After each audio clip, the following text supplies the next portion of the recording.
Hello friends, एक कहानी इस प्रकार।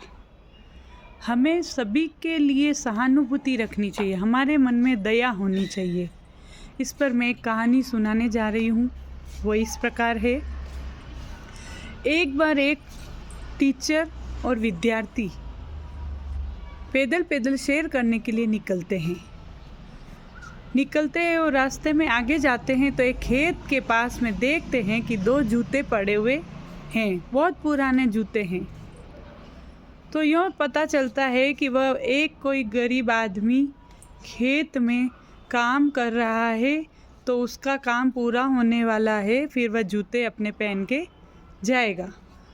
तो स्टूडेंट जो होता है वह बोलता है टीचर से कि अपन ऐसा करते हैं कि ये जूते, एक जूता छुपा देते हैं, उस व्यक्ति के साथ मजाक करते हैं। तो टीचर मना कर देते हैं। टीचर बोलते हैं हमें किसी व्यक्ति के साथ मजाक नहीं करनी चाहिए। टीचर बोलते हैं कि हम ऐसा करते हैं, अगर तुम्हें मजाक ही करना है तो हम ऐसा करते हैं कि इस व्यक्ति के जूते में एक सिक्का रख देते हैं। तो दोनों में एक एक सिक्का रख दिया।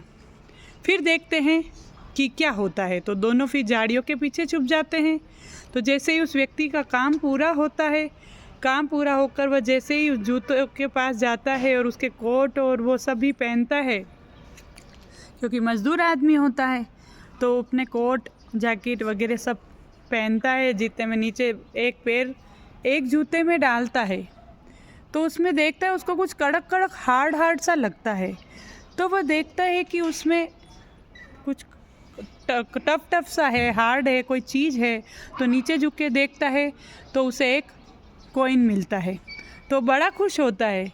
फिर वो दूसरे जूते में पैर डालता है तो उसे वापस एक और कॉइन मिलता है, तो और ज़्यादा खुश हो जाता है, तो बहुत ज़्यादा खुश हो जाता है। फिर नीचे बैठता है घुटनों के बल और ऊपर आसमान में देखता है और भगवान को धन्यवाद देता है। भगवान को बहुत बहुत धन्यवाद देता है। हे प्रभु, आपका बहुत बहुत धन्यवाद कि मेरे जैसे गरीब की आपने मदद की, क्योंकि मेरी पत्नी भी बीमार है और मेरे बच्चों के खाने के लिए रोटी भी नहीं थी, तो आपने मेरी मदद की। तो इस प्रकार वो टीचर और स्टूडेंट दोनों ये चीज़ देख रहे थे। तो इस प्रकार उन्होंने देखा कि उससे उस स्टूडेंट को ने ये सब चीज़ देखी, उस छात्र ने, तो उसकी आंखों में आंसू आ गए और वो रोने लगा। उसने ये देखा कि देखो किस प्रकार वो गरीब व्यक्ति परेशान हो रहा था और मैं उसके जूते छुपाने वाला था।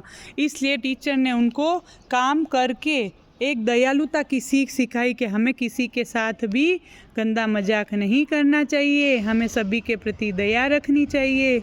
इसलिए हमें हर प्राणी पर दया करनी चाहिए और सभी व्यक्ति का ध्यान रखना चाहिए। तो इस प्रकार एक शिक्षक ने छात्र को कार्य करके प्रैक्टिकल दिखाकर क्या सिखाया? सहानुभूति सिखाई, दया का भाव सिखाया। तो अब हमें भी सभी प्राणियों के प्रति क्या करनी चाहिए? दया करनी चाहिए और सबके प्रति अच्छे भाव रखने चाहिए। हमें किसी का मजाक नहीं बनाना चाहिए। तो ज़्यादा से ज़्यादा लाइक करें, सब्सक्राइब करें, शेयर करें। बहुत बहुत धन्यवाद।